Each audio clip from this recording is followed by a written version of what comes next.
Hello guys, for today's video ay manguha po ako ng atsal kasi magluluto po kami ng larang espesyal.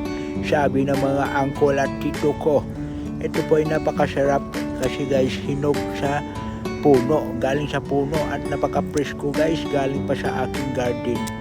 So ito yung mga siling pahaba guys, ito ay hindi masyadong maanghang, katamtaman lang guys, yun ang masarap sa larang. So kumuha din ako ng mga pichay guys. Itong pichay ko ay lagpas na sa kalendaryo pero okay pa to kaysa wala. So napaka-organic yung mga pichay at masustansya. Walang halong chemicals, puro natural. So kumuha din ako ng bunga ng kamatis. Ito po hilaw pa pero pahinog na to. So masarap to pang lamas sa ating larang